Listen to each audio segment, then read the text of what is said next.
अऊज़ु बिल्लाहि मिनश्शैतानिर्रजीम बिस्मिल्लाहिर्रहमानिर्रहीम। पनाह मांगता हूँ मैं अल्लाह की शैतान मरदूद से। अल्लाह के नाम से जो बहुत मेहरबान निहायत रहने वाला है। सब तारीफ़ें अल्लाह के लिए हैं जो मालिक है सारे जहान वालों का। बहुत मेहरबान निहायत रहम वाला है। मालिक है जो रोज़े जज़ा की। हम तेरी ही इबादत करते हैं और तुझी से मदद मांगते हैं। हमको सीधा रास्ता चला रास्ता उन पर जिन पर तूने इनाम किया, ताकि उन पर जिन पर तेरा वज़्ब हुआ और ना बहके हुए। सदक़ल्लाहुल अज़ीम।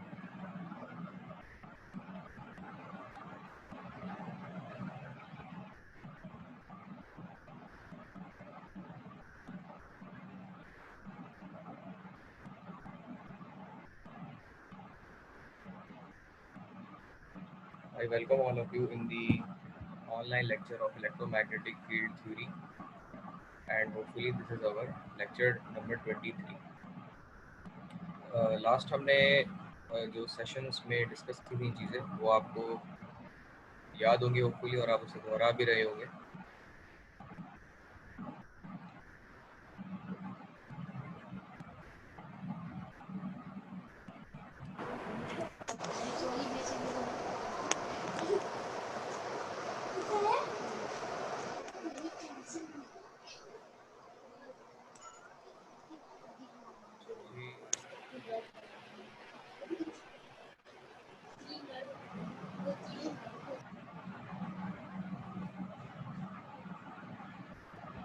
कुछ एक आध मिनट का वेट करके हम सेशन को स्टार्ट करते हैं, और जो लोग अवेलेबल हो वो ज्वाइन कर लें। अच्छा, मैं कंटिन्यूसली वीक में लेक्चर ले रहा हूँ, उसका किसी को कोई मसला हो तो बता दें, वरना मेरा मकसद यही है लेक्चर लेने का कंटिन्यूसली, कि अगर मैं किसी एक टाइम बैठकर ही 2 घंटे लेक्चर ले लेता हूँ या उससे ज़्यादा ले लेता हूँ तो बहुत सारे लोग इस ग्रुप में अवेलेबल हो नहीं पाते। तो मैं ये कोशिश करता हूँ, क्योंकि काफ़ी लोग हमारे ऐसे दोस्त भी हैं जो कि जॉब भी करते हैं, कोई रात में जॉब करता है, कोई दिन में जॉब करता है, कोई इंटर्नशिप कर रहा है। तो इसलिए कुछ लेक्चर हम मगरिब के बाद ले लेते हैं, कुछ लेक्चर हम सुबह ले लेते हैं, लेकिन मैं एक टाइम में एक लेक्चर लेता हूँ। मैं कंटिन्यूसली 2 घंटे नहीं लेता, क्योंकि बच्चों को समझ में भी नहीं आता और मेरी भी हिम्मत जवाब दे जाती है। मैं कंटिन्यूसली 2 घंटे मुश्किल होता है मेरे लिए पढ़ाना, इसलिए मैं कोशिश ये करता हूँ कि लेक्चर लूँ तो 1 घंटे का ले लूँ, और फिर कुछ ब्रेक में मिसाल के तौर पे कुछ 2 घंटे 5 घंटे के वक्फे से फिर मगरिब में ले लूँ, या जब टाइम मिले ले लेता हूँ। इससे ये होता है कि जो अवेलेबल हो वो लेक्चर देख ले ले।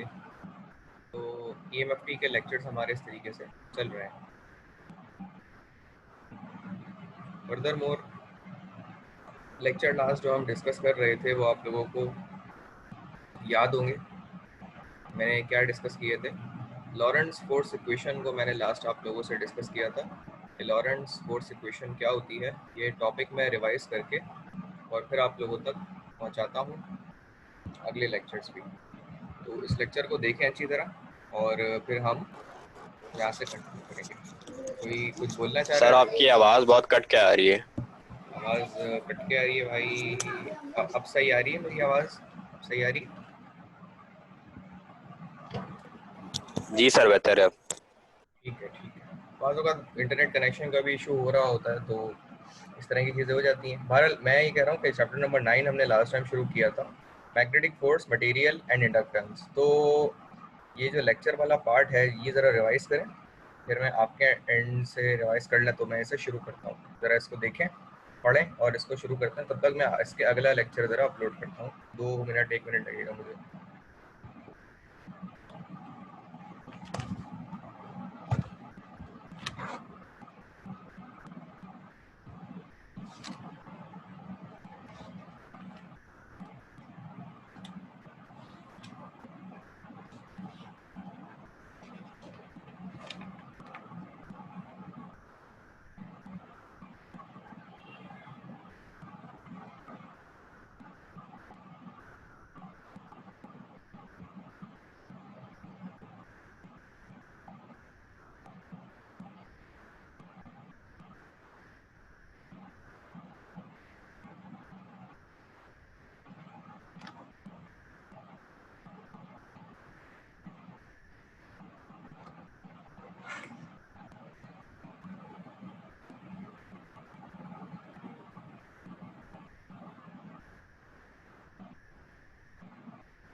अच्छा जी, मैंने मज़ीद 3 तस्वीरें अपलोड कर दी हैं, तो हम इससे पहले रिवाइज़ कर लेते हैं और फिर हम लेक्चर्स की तरफ भी आएंगे।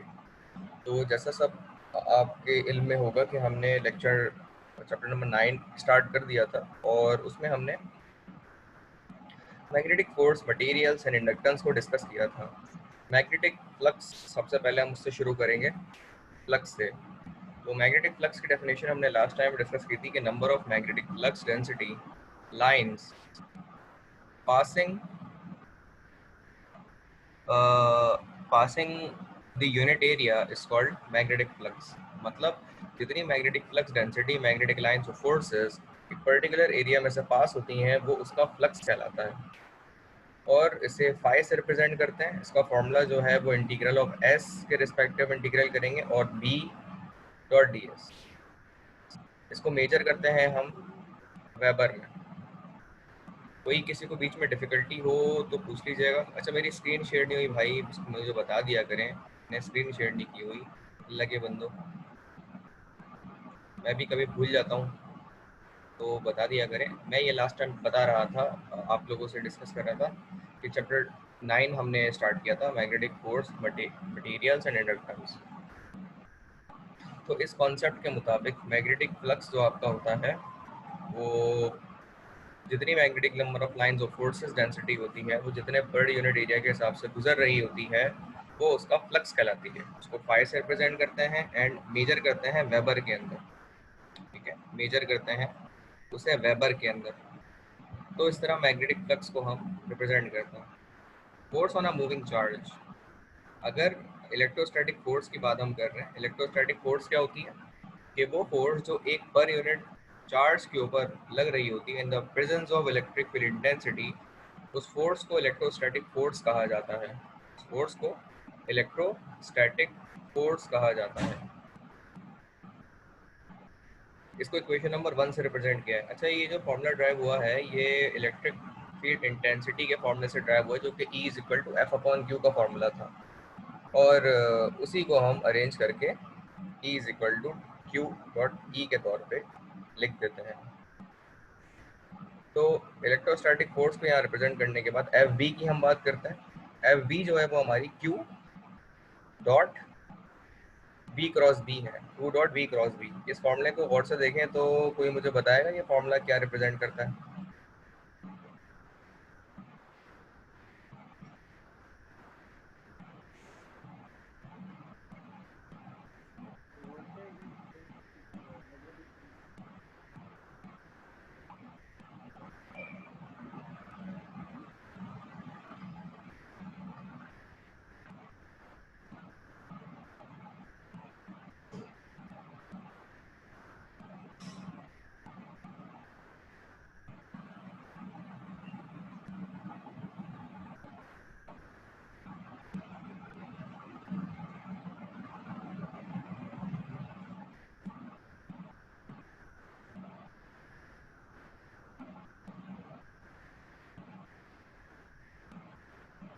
अच्छा जी, तो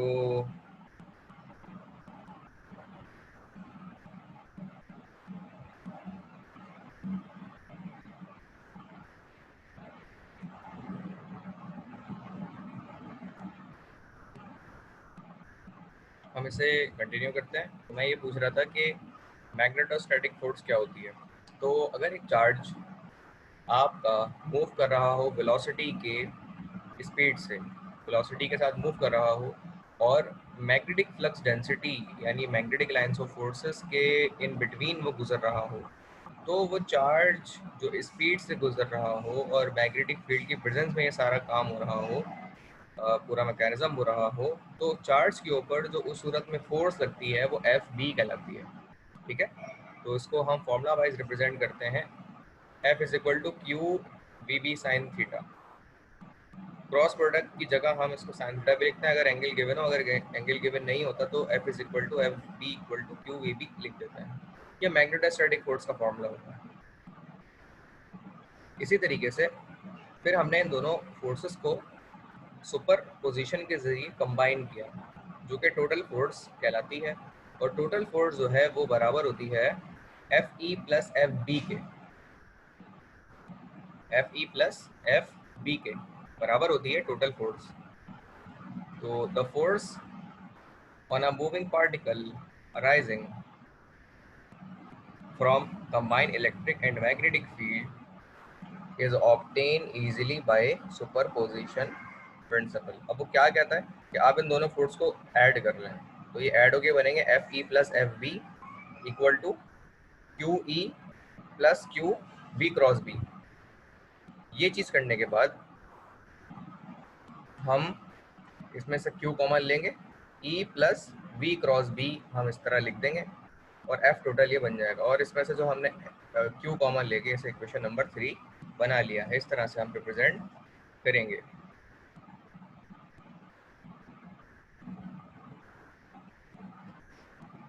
अच्छा जी, उसके बाद ये कुछ और शुरू हो गया था, तो हम इसे जूम कर लेते हैं। बल्कि इसमें कोई चीज़ मैंने, हाँ उसके बाद ये बिल्कुल ये फॉर्मूला है। तो अगर मैं इसे ऐड करूँ, इन दोनों को फोर्स को ऐड करूँ तो एफ टोटल बन जाएगा। ठीक है, उसके बाद हमारा एक हमारे यहाँ कुछ फीचर्स हैं ये लिखे हुए कि हम इन इक्वेशंस को कहाँ इस्तेमाल करते हैं, इनकी एप्लीकेशंस कहाँ है। द अबव इक्वेशन 3, तो ये बनाई हमने, इस इक्वेशन 3 भी कहते हैं, जिनमें से क्यू कॉमन लेके E plus V cross V करके हमने बना ली, is known as the Lorentz force equation. जिस तरह मैंने कल बताया भी था, इसे हम कहते हैं Lorentz force equation. And its solution is used in the following application of particle physics and particle engineering। particle accelerators की applications में से इस्तेमाल किया जाता है, जो कि particle engineering की एक ब्रांच है। particle engineering की ब्रांच ये होती है कि वो सब atomic particle, जिन्हें हम इलेक्ट्रॉन, प्रोटॉन, न्यूट्रॉन कहते हैं, उनमें पॉजिट्रॉन भी होते हैं और इस तरह के 20 और चीज़ें भी हैं एटम के अंदर। टोटल मिला के 23 से 24 चीज़ें होती हैं in sense of electron, proton, neutron, positron और भी इस तरह की चीज़ें हैं जो भी मुझे याद नहीं है क्योंकि हमारा टॉपिक ऑफ स्टडी नहीं है। तो इनके अंदर ये सब चीज़ें होती हैं और इनकी स्टडी हम क्यों करते हैं, क्योंकि ये सब एटॉमिक पार्टिकल हमारे बहुत सारे ट्रीटमेंट्स के अंदर काम आते हैं। इलेक्ट्रॉन गन के काम आते हैं, पार्टिकल एक्सेलरेटर के काम आते हैं, थर्मियोनिक इमिशन के लिए काम करते हैं। तो इन सब चीज़ों के अंदर हम इसे इस्तेमाल करते हैं। अब इनकी एप्लीकेशंस को बताया जा रहा है कि magnetron use in the used for the production used for the production of microwave. Number 2 application है जी proton path in cyclotron. Cyclotron के अंदर प्रोटॉन के पाथ को रखा जाता है और उसे मैग्नेटिक फील्ड, इलेक्ट्रिक फील्ड देते हुए उसके पाथ को क्रिएट करते हुए स्पीड ऑफ लाइट से पॉजिट्रॉन एज अ गन बनाया जाता है। अच्छा, सेंस ऑफ दैट थर्ड के ऊपर हम आते हैं, charge particle motion. Charge particle motion in the combined electric and magnetic field etcetera. अब इसको एक नज़र ज़रा दोबारा पढ़ें, कोई डिफिकल्टी हो तो मुझसे पूछें, फिर हम आगे कंटिन्यू करते हैं। ज़रा इसको नज़र देख लें अच्छी तरह।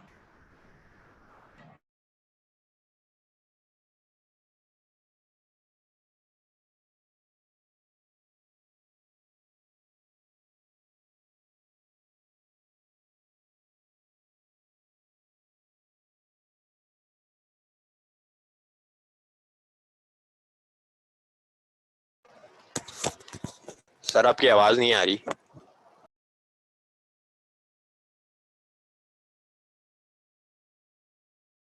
आपने शायद सुना नहीं, मैंने रीड करने को कहा है भाई, इसको रीड करें, ये जो लिखी हुई है चीज़ें। मैंने खुद माइक म्यूट किया ताकि इसको ज़रा एक नज़र पढ़ ले, जो पॉइंट्स मैंने रिकॉल किए बताएं आपको।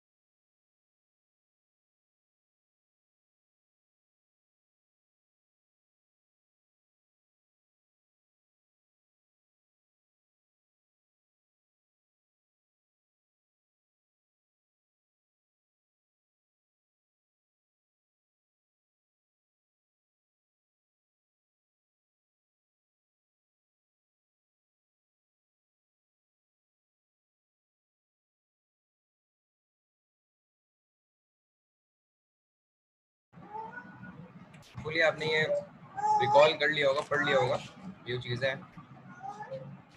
अब इसका न्यूमेरिकल पे हम आते हैं। यहाँ तक कोई डिफिकल्टी किसी को हो तो पूछ लें, वरना हम अपनी लेक्चर को कंटिन्यू करते हैं। कोई सवाल नहीं किसी का?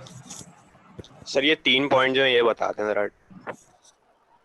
3 पॉइंट भाई ये है, वैसे मैंने अभी पढ़ दिए थे, बता दिए थे, मैं दोबारा बता देता हूँ। लॉरेंस फोर्स इक्वेशन ने हमें जो फॉर्मूला दिया है इक्वेशन नंबर 3 का, इसमें इसे इस्तेमाल करते हैं पार्टिकल एक्सेलरेटर की एप्लीकेशन में, जो कि पार्टिकल इंजीनियरिंग की एक ब्रांच होती है। और इसके जो कॉन्सेप्ट हैं वो इस्तेमाल होते हैं application of magnetron use for production of microwave. Microwave production के तौर पे हम इस्तेमाल करते हैं मैग्नेट्रॉन को। मैग्नेट्रॉन एक मैकेनिज्म का नाम है जिसके अंदर हम किसी पार्टिकल को इस्तेमाल करते हैं, लेट्स से इलेक्ट्रॉन, प्रोटॉन या न्यूट्रॉन में से। और जब वो कंटिन्यूसली चार्ज उसमें इस्तेमाल हो रहा होता है तो उसके एंड से हमें माइक्रोवेव हासिल हो जाती है।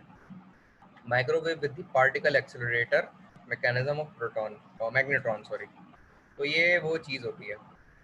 नंबर 2 है कि proton path in cyclotron. Cyclotron एक मैकेनिज्म होता है जो मैंने ऑलरेडी डिस्कस किया था, हाइपर फिजिक्स की एक वेबसाइट से हमने शुरू में पढ़ा था। अब वो लेक्चर दोबारा देखिएगा, मैं बता चुका हूँ डिटेल से, तफसील से। इलेक्ट्रॉन का कॉन्सेप्ट मैंने उसमें बताया था। तो प्रोडक्शन पार्ट इन साइक्लोट्रॉन, वो मैंने इसमें आपको गाइड किया था कि साइक्लोट्रॉन में प्रोडक्शन पार्ट क्या होता है।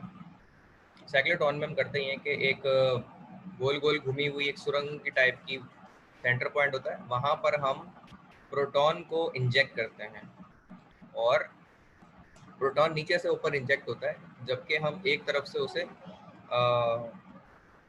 क्लॉक क्लॉक सिग्नल दे रहे होते हैं या एक स्क्वायर वेव सिग्नल दे रहे होते हैं ताकि वो चार्ज रहे। और उसके ऊपर और नीचे से हम उसे मैग्नेटिक फील्ड, इलेक्ट्रिक फील्ड देते हैं, जिसके नतीजे में पॉजिट्रॉन का और प्रोटॉन का साइक्लोट्रॉन में पाथ रहता है। इसके ज़रिए से हमें पूरे मैकेनिज्म साइक्लोट्रॉन के ज़रिए से हमें हासिल होता है कंटिन्यूसली स्पीड ऑफ लाइट से ट्रैवल करता हुआ प्रोटॉन, जिसे हम मुख्तलिफ किस्म के मैकेनिज्म्स में इस्तेमाल करते हैं, जो कि पार्टिकल एक्सेलरेटर की एप्लीकेशंस में इस्तेमाल होता है। Charge particle motion in combined electric and magnetic fields. Charge particle motion in combined electric and magnetic fields के नतीजे में हमें ये चीज़ें हासिल होती हैं कि चार्ज पार्टिकल जो आपके मूव कर रहे होते हैं, वो कंबाइंड इलेक्ट्रिक मैग्नेटिक फील्ड जो साइक्लोट्रॉन का है। ऐसे ये सारी एप्लीकेशन मिलके काम आती हैं बहुत सारी हमारी थेरेपीज़ में, बहुत सारी हमारी डिवाइसेस में, जिसमें हम कैंसर थेरेपीज़ के अंदर इलेक्ट्रॉन गन का इस्तेमाल करते हैं, कीमोथेरेपी और कैंसर थेरेपीज़ जो आपकी होती हैं।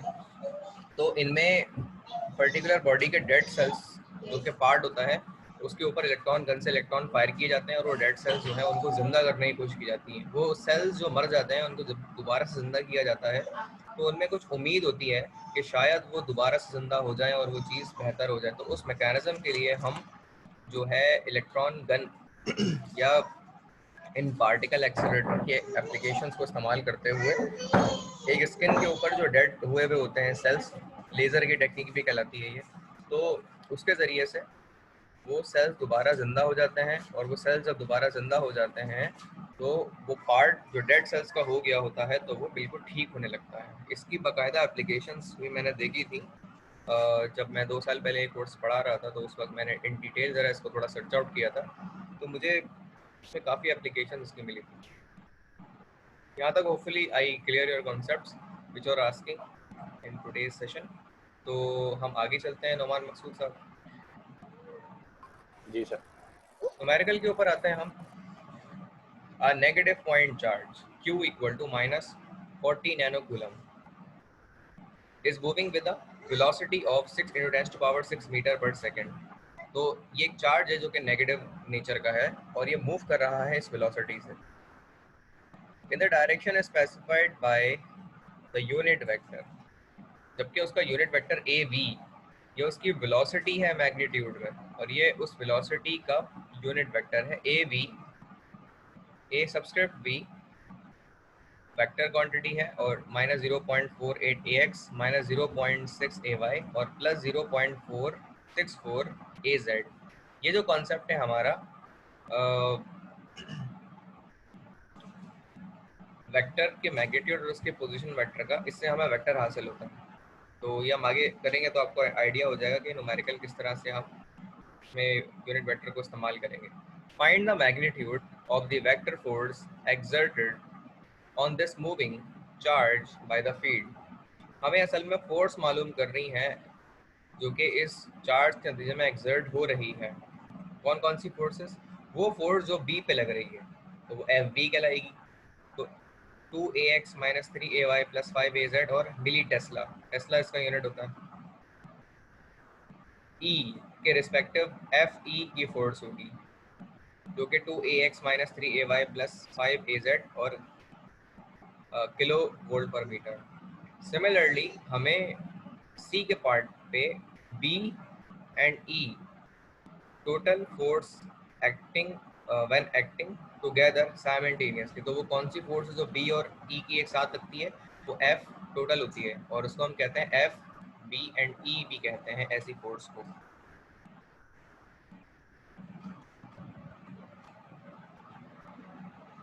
तो इस तरीके से हम यहाँ पे क्वेश्चंस को डिक्लेयर कर लिया कि हमें इसमें क्या करना है। यहाँ तक कोई डिफ़िकल्टी हो तो पूछ लीजिएगा, वरना सेशन को कंटिन्यू करते हैं आगे।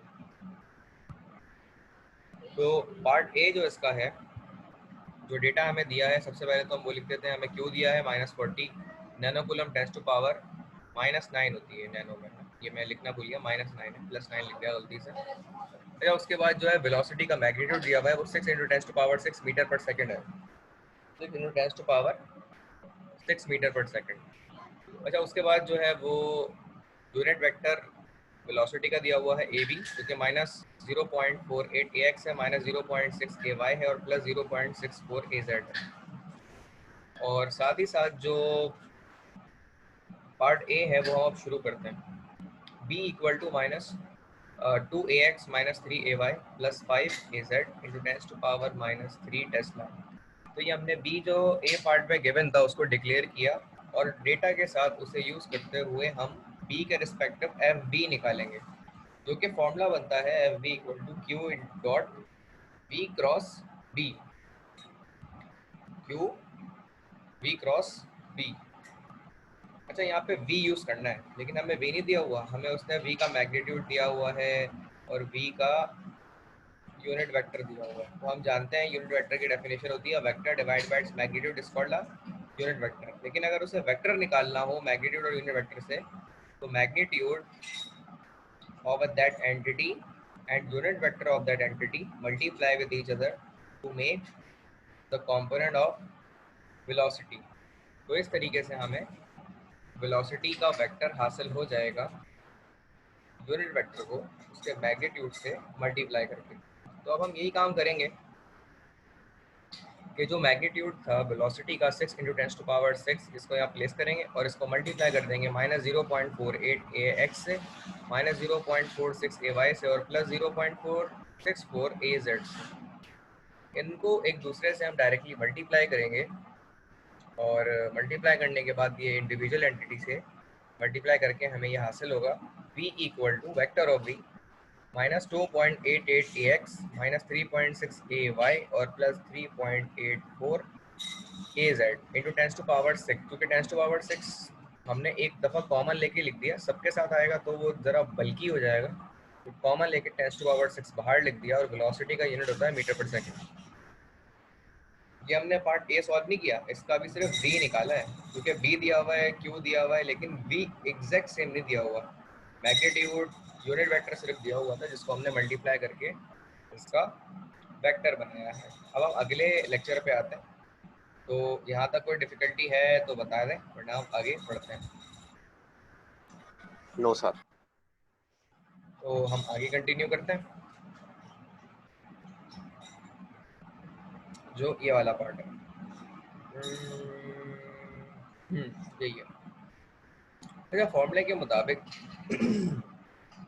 हमें v क्रॉस b निकालना है, v क्रॉस b यानी v के वेक्टर को क्रॉस करना है b।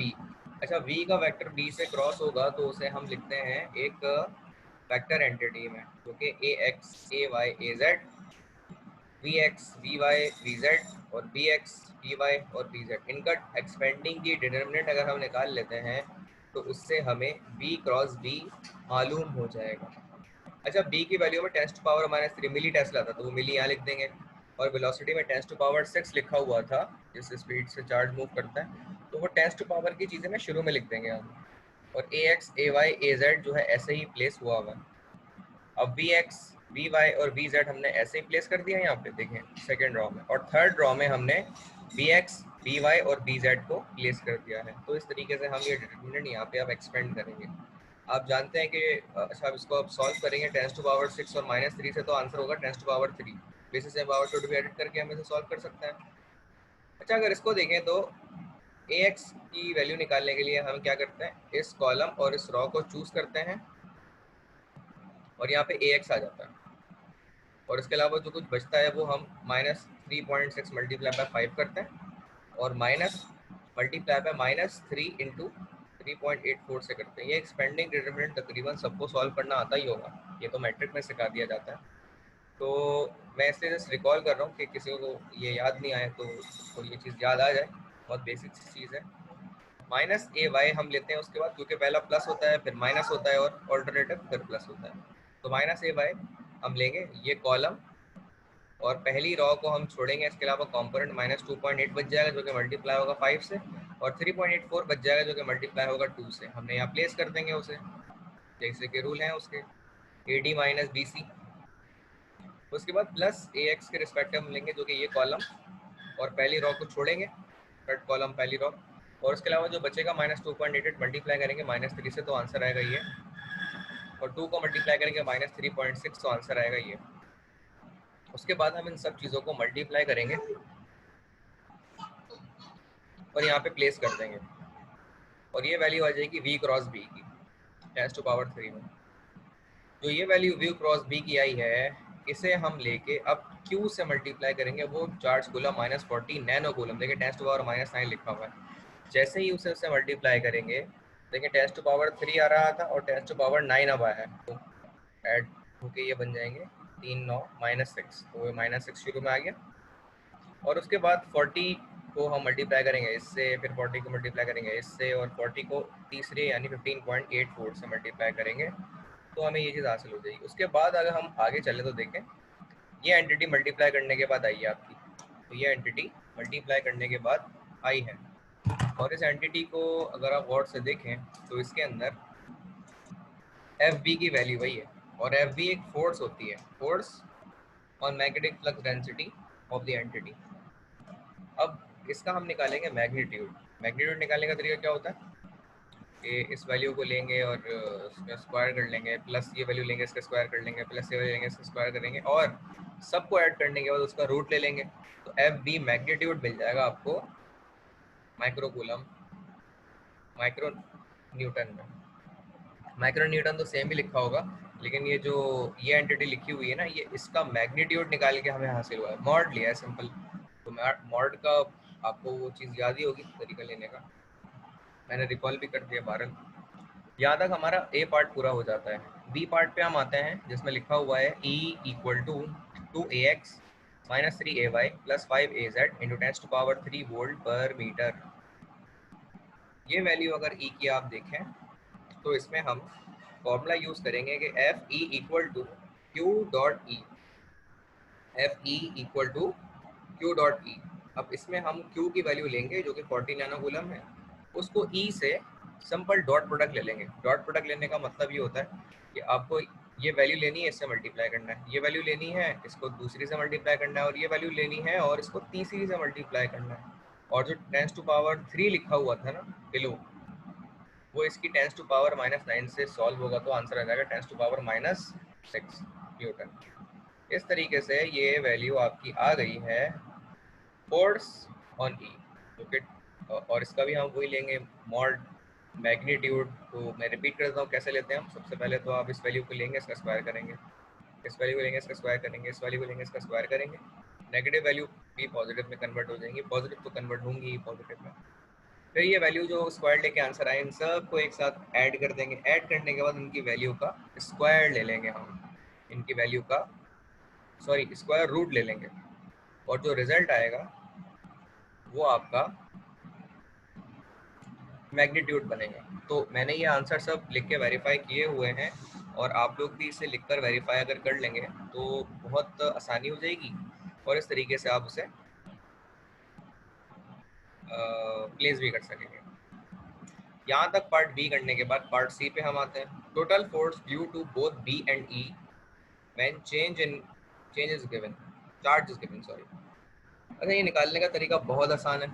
आप क्या करेंगे, जो एफ बी के वेक्टर की वैल्यू आई है, वेक्टर कह रहा हूँ, मैग्नीट्यूड नहीं कह रहा, ये वाली वैल्यू ये, और एफ ई के जो वेक्टर की वैल्यू आई है ये वाली, इन दोनों को लेंगे आप और फॉर्मूले पुट करेंगे। और फॉर्मूला क्या है, फॉर्मूला उसके दो होते हैं, ई, इसमें क्यू कॉमन लेते हैं, और E plus B cross B bracket close. ये टोटल फोर्स का फॉर्मूला है, जो कि एफ टोटल बराबर होती है F B plus F E के। तो इन दोनों को हम सम करके एफ टोटल के तौर पे लिख सकते हैं। और फिर हमने क्या किया, देखें आप ऊपर, हमने एफ बी की वैल्यू को लिखा है इस ब्रैकेट में, मैक्रो में, और प्लस का साइन, और इस पूरी वैल्यू को लिखा है यहाँ पे और मैक्रो में। अब इन दोनों एंटिटीज को हम ऐड कर लेंगे। इन दोनों एंटिटी को ऐड जो हम करेंगे उसको हम अगले लेक्चर में दिखाते हैं आपको। अब ये जो एक सवाल है, इसमें देखें, F total equal to 179.2 AX minus 76.3 70 763.2 AY और माइनस 833.6 AZ। तो ये माइक्रो न्यूटन में इसका आंसर आ गया। अब हम इन सबको अगर टोटल फोर्स के मैग्नीट्यूड में लिखना चाहें तो वो हम आसानी से लिख सकते हैं, और वो क्या है, इन सबको आप लेंगे वैल्यूज़ को और इनका स्क्वायर कर लेंगे, इन सब वैल्यू को लेके इनका स्क्वायर कर लेंगे।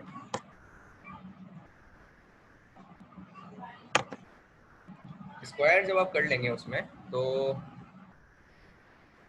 फिर उन सबको ऐड करेंगे, और ऐड करने के बाद उनका रूट लेंगे, तो जो रिजल्ट आएगा वो 1144.32 माइक्रो न्यूटन आएगा। और ये आपका टोटल फोर्स का रिजल्ट है, टोटल फोर्स का ही आपका रिजल्ट होगा। तो हम इसे इस तरीके से रिप्रेजेंट करते हैं। तो होपफुली ये सवाल भी आपको यहाँ तक समझ आ गया होगा कि इसमें क्या बात हुई है।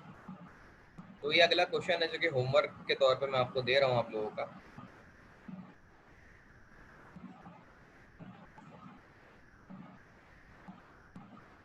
तो ये जो अभी सवाल मैंने करवाया है पूरा आपको टोटल फोर्स का, लॉरेंट्ज फोर्स को इस्तेमाल करते हुए, वो आपके असाइनमेंट 2 का पहला सवाल है। असाइनमेंट 2 का पहला क्वेश्चन है ये जो मैंने अभी करा।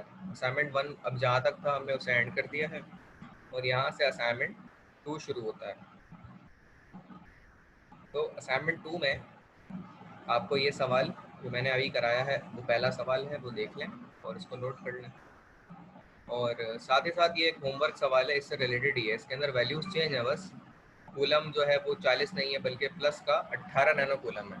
वेलोसिटी की वैल्यू वही है, और एवी की वैल्यू भी तकरीबन वही है। बी मैंने चेंज कर दिया है, ई चेंज कर दिया है, ठीक है। तो इसके मुताबिक ये एक होमवर्क सवाल है, इसे कर लीजिएगा। और आज मैंने असाइनमेंट का क्वेश्चन नंबर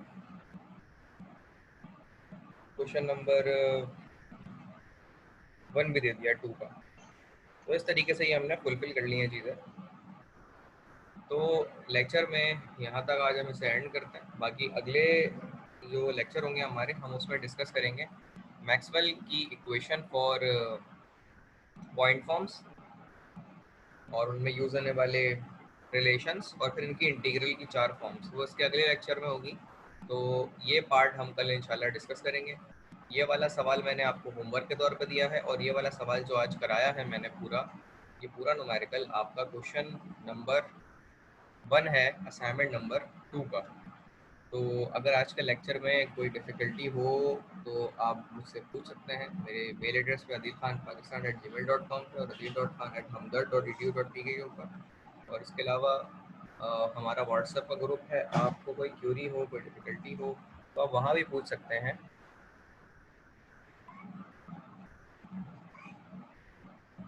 तो आज के सेशन को यहाँ तक एंड करते हैं।